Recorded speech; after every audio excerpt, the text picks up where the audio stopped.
नमस्ते दोस्तों, मनमोहक हिंदी कहानियाँ चैनल में आप सभी का स्वागत है।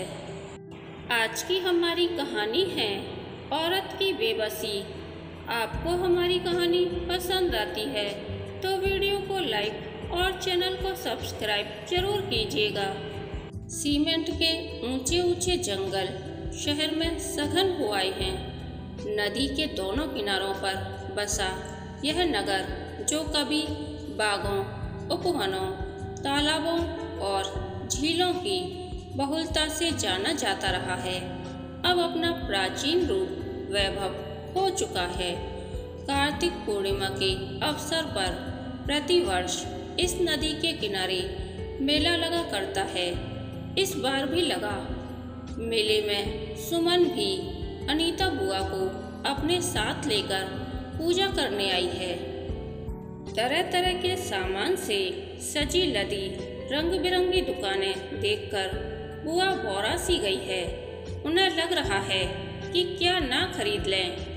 यद्यपि बुआ यह जानती हैं कि यही चीजें बाहर आधे से भी कम दामों पर मिल जाएंगी, पर उनका मानना है कि यहाँ से लेने पर इस स्थान का आशीर्वाद भी तो साथ जाएगा। सुमन भी उनकी देखा देखी अपनी रिंकी पिंकी के लिए माला चूड़ी देखने लगी। तभी जोर का शोर उठा। दो संत वेशधारी लोग आपस में स्थान के लिए झगड़ पड़े और देखते ही देखते थोड़ी सी देर में तमाशाई भीड़ जुटाई। जो संत अभी अभी लोगों की श्रद्धा का पात्र बने प्रवचन दे रहे थे, उनका इस तरह झगड़ पड़ना कौतूहल और मनोरंजन का विषय बन गया। सुमन बहुत देख चुकी ऐसे नाटक नौटंकी। क्या पुजारी, क्या मुल्ला, सभी अपना हित साधते हैं और दूसरों को आपस में लड़ाते हैं।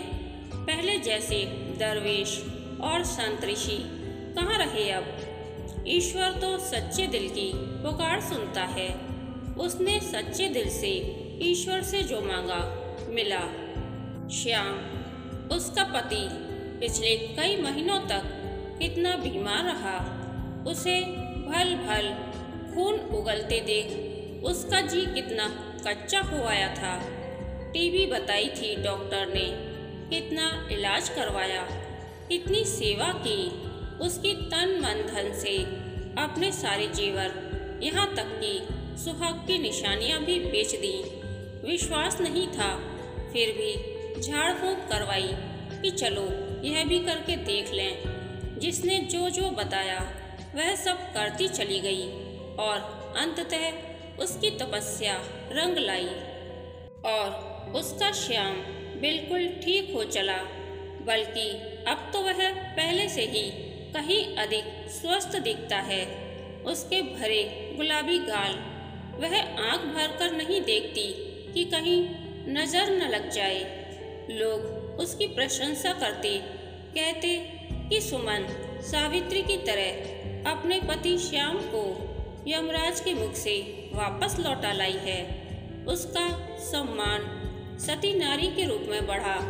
सुबह उठते ही यदि उसका मुंह देखो तो दिन अच्छा बीतता है, ऐसी धारणा फैल गई।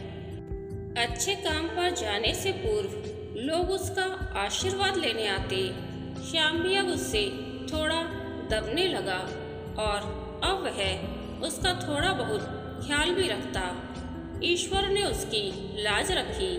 उसके दुख कष्ट भरे दिन बीते, यह सोच सुमन ने अभिभूत हो कण कण में व्याप्त अज्ञात शक्ति को प्रणाम कर नदी का जल अंजुरी में भर माथे से छुआकर आचमन कर हाथ जोड़ दिए।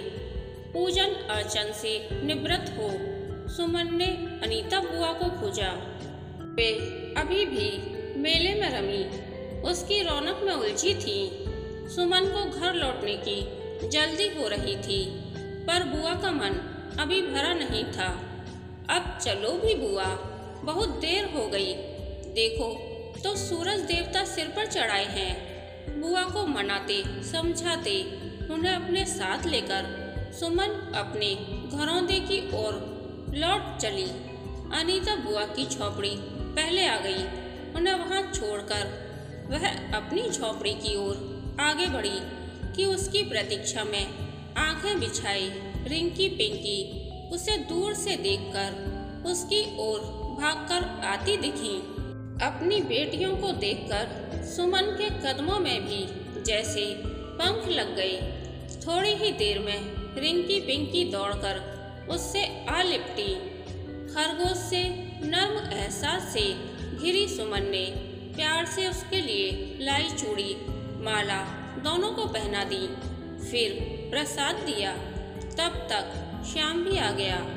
सुमन ने उसे भी प्रसाद दे उसके लिए लाई हुई जंतरी बाजू में पहना दी। सब बहुत खुश थे।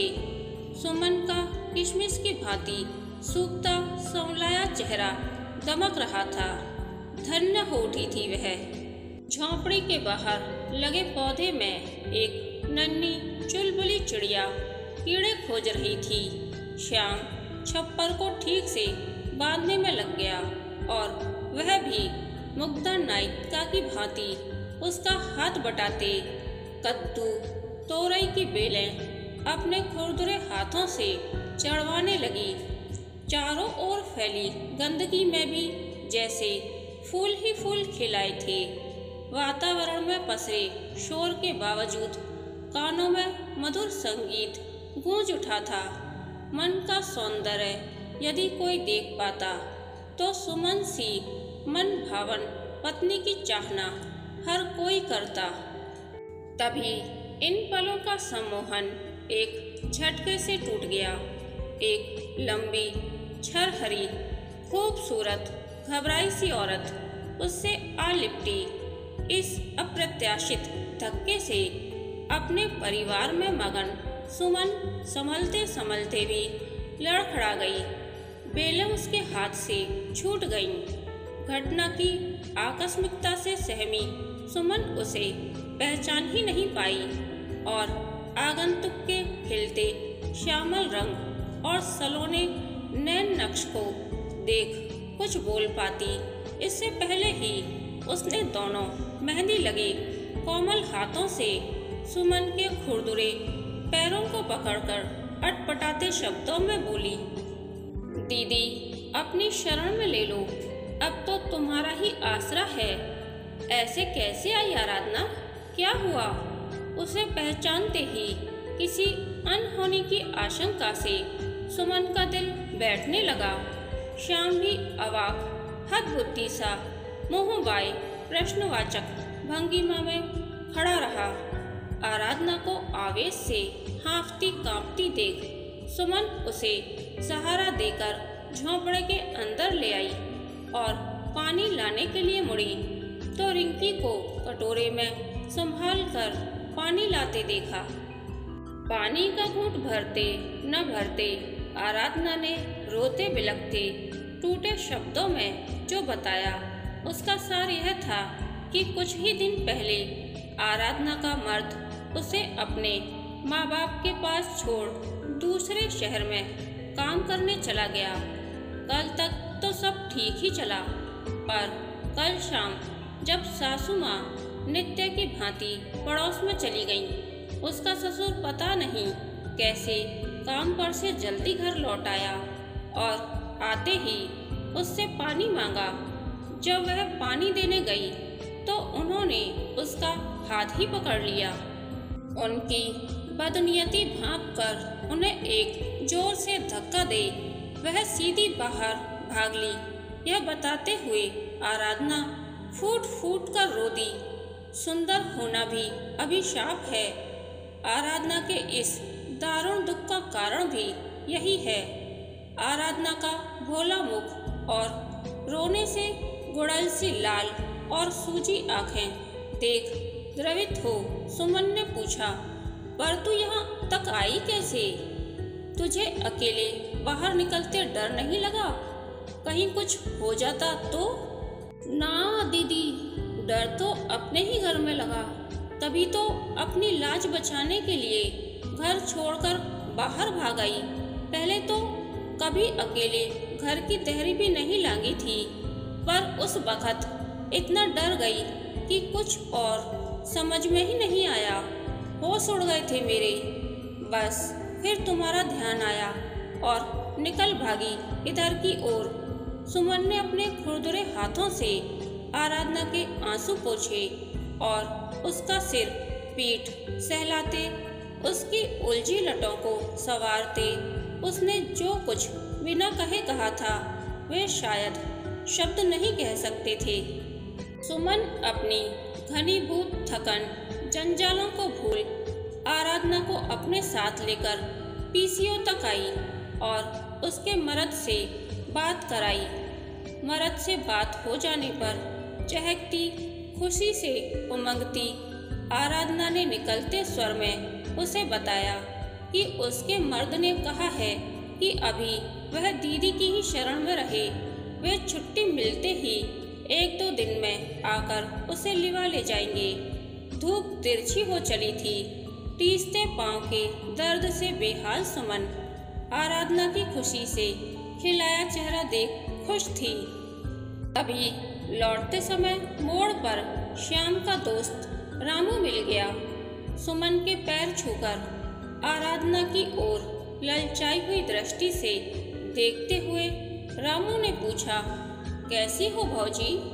अब तो भैया बिल्कुल ही ठीक हो गए हैं। काम पर कब से चल रहे हैं? सुमन उसे बताने लगी कि वह उन्हें कल से काम पर भेजेगी। तभी आराधना की ओर रामू की नरव्याघ्र दृष्टि भाप उसे झिड़की देकर आगे बढ़ाई। सोचा, आदमी ऐसा क्यों होता है? कभी कभी उसे लगता कि समाज को पतन के गर्त से बचाने की सारी जिम्मेदारी नारी जाति की ही है। झोंपड़े पर पहुंच उसने फौरन चाय का पानी चढ़ा दिया। श्याम दुकान से डबल रोटी ले आया। मासूम बच्चियां बहुत भूखी थीं। सुमन अपने हिस्से का भी उन्हें खिलाकर श्याम को जरूरी हिदायतें देकर आराधना को लेकर चल दी अपने काम पर। और जगह तो आज उसने छुट्टी ले रखी है, पर प्रभावती मेम साहब के यहाँ जाना जरूरी है। प्रभावती मेम साहब के यहाँ आज किटी पार्टी है। आराधना साथ रहेगी, थोड़ा हाथ बटा देगी। यहाँ झोपड़ी में रामू की दृष्टि देखने के बाद आराधना को अकेली छोड़ना उसे निरापद नहीं लगा। आराधना अचंभित है।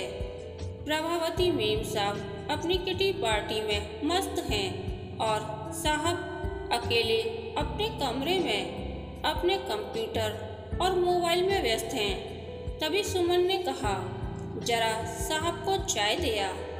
अपने में व्यस्त साहब चाय देने आई ताजगी से भरी आराधना को नजर उठाकर देखते हैं और देखते ही मुस्कुराकर उससे कुछ ऐसी हल्की बात कह देते हैं कि वह घबराकर फिर सुमन के पास भागकर आ जाती है। लौटते समय रास्ते में खिन्न आराधना कहती है, छी, इतने पढ़े लिखे आदमी पर नजरें बिल्कुल वैसी ही। सुमन चिंतित है। पता नहीं कौन सी ग्रह दशा है आराधना की। बार बार उन्हीं स्थितियों से 2-4 होना पड़ रहा है। हम लोग तो ढोर ढंगर का जीवन जीते हैं, पर ऐसी शानदार जिंदगी जीने वाले सफेद पोश लोग भी कितने ओछे होते हैं। आराधना की इस टिप्पणी पर सुमन मौन थी। आराधना ने फिर पूछा, दीदी, क्या सभी बड़े आदमी ऐसे होते हैं? नहीं, सब ऐसे नहीं होते। और अच्छे बुरे ओछे आदमी तो कभी भी कहीं भी हो सकते हैं। सुमन ने अपना जीवन दर्शन बगारा। फिर कुछ याद कर दुखी हो आई।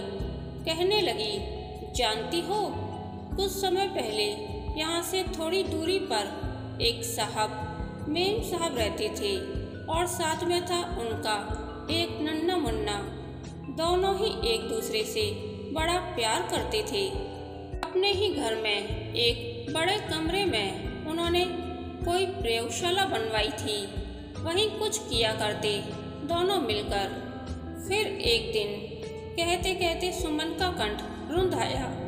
मेम साहब प्रयोगशाला में कुछ कर रही थी। साहब बाहर चंदा वाले आए थे, उन्हें चंदा दे रहे थे। हम भी तभी काम करने पहुँचे कि अंदर से धमाके की आवाज़ आई और आग की लपटें। साहब बदहवास हो अंदर भागे। वहाँ सब धू धू कर चल रहा था। साहब मेम साहब और बच्चों को जलती आग की लपटों से खींच लाए थे, पर वे उन्हें बचा नहीं पाए। वे खुद भी बुरी तरह जल गए थे। काफी दिनों वे सदमे से बेहोश रहे। एक खूबसूरत प्यार भरा घर उजड़ गया। बाद में चलने फिरने लायक होते ही अपनी सारी धन संपत्ति महिला आश्रम और बाल आश्रम को दान कर जाने कहाँ चले गए। कुछ लोग बताते हैं शायद बैरागी हो गए हैं। सुमन ने एक गहरी सांस ली, फिर कहा, उनके बारे में सोचती हूँ तो लगता है कि बड़ी भाग्यशाली हूँ मैं। भगवान की कृपा से श्याम ठीक हो गया। रिंकी पिंकी भी अब समझदार हो रही हैं। बातों में न समय का पता चला और न ही रास्ते का। झोंपड़ी आ गई थी। प्रभावती मेम साहब ने काफी सारा खाना दे दिया था। चलो अच्छा ही है, कुछ बनाना नहीं पड़ेगा। सबने साथ मिलकर खाना खाया। रात गहराने लगी थी। तब सुमन ने झोंपड़ी के अंदर ही रिंकी पिंकी के साथ आराधना के भी सोने की व्यवस्था कर दी। वह और श्याम बाहर खुले में सो जाएंगे। खुले में उसे अच्छा लगता है। श्याम से बोलते बतियाते हुए जाने कब वह सो गई। एकाएक किसी ने उसे झिझोड़कर उठा दिया। प्रकृतिस्थ हुई तो पाया थर थर कांपती आराधना उसके कान में फुसफुसा रही है, अंदर कोई नर पिशाच है दीदी। सुमन झटके से उठी, ढिबरी जलाकर पूरे झोंपड़े में देखने लगी। कनस्तर और संदूक के पीछे भी देखा, कहीं कोई नहीं। तुझे वहम हुआ होगा, कौन आएगा यहाँ? चिढ़कर अंध नींद से जगी सुमन ने झिड़क दिया आराधना को।